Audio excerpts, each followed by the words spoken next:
Atomfall kinda sucks. It has some of the worst enemy AI I've seen in a while. The melee combat is slow and unresponsive. Some of the enemy types are just annoying rather than being challenging. Traversing the environment can be clunky as hell. The skill system is dull. The image quality is awful at points. Like, who doesn't ship their game with good anti-aliasing in 2025? But underneath of all of that jank and frustration is a brilliant experience that puts some of the top dogs of the genre in shame. Atomfall starts you off in a bunker where a scientist tells you there has been a disaster and asks you to find the interchange, and then the game throws you into the open world, a quarantine zone split from the rest of the world. You have no clue what is going on. You answer a phone and hear an ominous voice saying some cryptic information. Oberon must die. Oberon must die.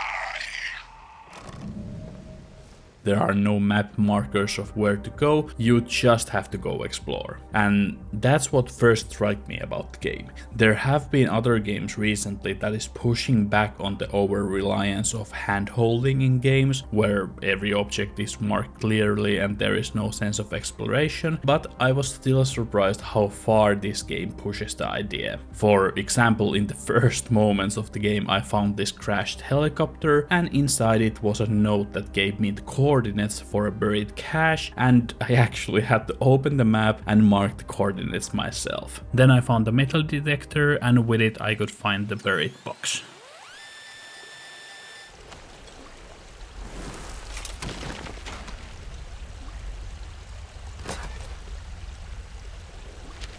Quite simple thing to do in action, but it provokes the sense of wonder very few open world games can. On the other side, it also provides the terror of the unknown very well when you first randomly encounter these glowing ghouls, not really knowing how they work, and then minutes after while traveling to a new region, only to find a wandering huge robot that I just noped and turned around. The sense of mystery in this world is awesome when you don't yet understand anything, even about how long it has been, as there are already cults formed worshipping a mysterious entity, and the previously mentioned ghouls. Really reminded me of the first time I played Fallout, when that world was still new to me. The game is mysterious, unnerving, and on top of that it's very British, which creates an interesting juxtapose to the post-nuclear disaster that we might be used to in media. Government boffins used to be here. Don't know what they were doing, but it all went to cock in the end. And the fact that the idea is based on a real-life nuclear accident in Britain in the 50s adds a nice little extra layer. When I finally reached the main settlement, I already felt really invested in the mystery through just some environmental storytelling and random notes I found. So meeting actual people who didn't want to murder me immediately was great, but I was still very wary because I felt everybody has some ulterior motives, which created a very natural tension around interactions. After getting my first real quest from a quest giver, I started to realize how cool the world design really is. The world is split into 4 regions and 1 central hub, which are all quite small, which is honestly so refreshing. I do like my massive open world games, but sometimes it's just nice to have small worlds that doesn't overwhelm you with million things to do. The world design is effective and to the point, and how every region connects to each other and the central hub is very cleverly done.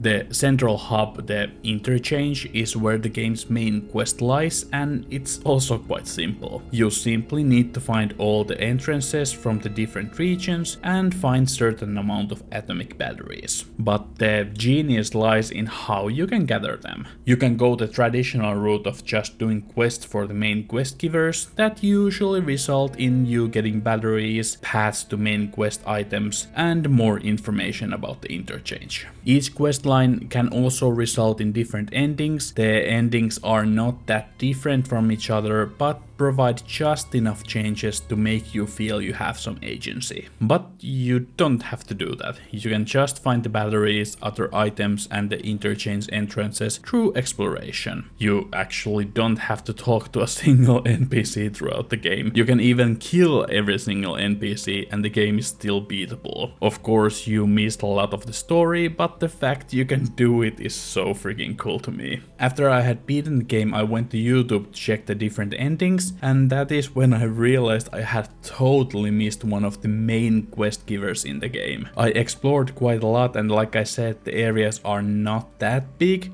but they are dense, so I simply had just missed him. I knew about him through notes and recordings, but I had no clue he was actually still around. And rather than being disappointed or annoyed that I missed this full storyline, I was in awe of how much game is in this game while still being a very small game.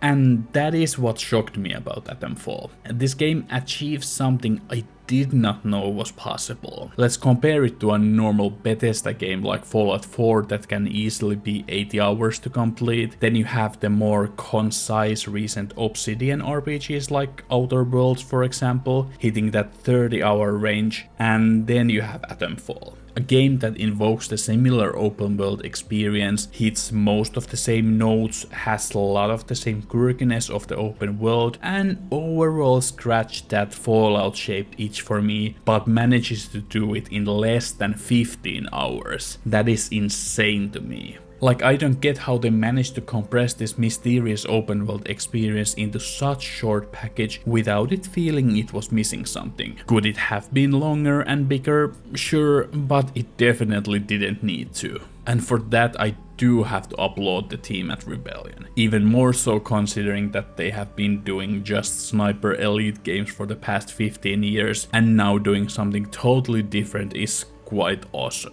Yeah, the game is very rough, it's far from perfect and not for everyone, but I think that is why the bright spots shine even brighter. Atomfall proves that you don't have to have a perfectly polished product to have a very compelling and exciting game. Despite all its issues, Atomfall is one of my favorite gaming experiences in 2025 so far. I highly recommend you giving it a shot. Thank you so much for watching, and I hope you found the video interesting. Have you played Atomfall yet, and if so, what did you think about it? It's been a bit of a messy year, so I haven't been able to do videos in the past couple months, but hopefully I can get back to a decent pace. And if you did enjoy the video, please consider liking and subscribing. Thank you and have a great day.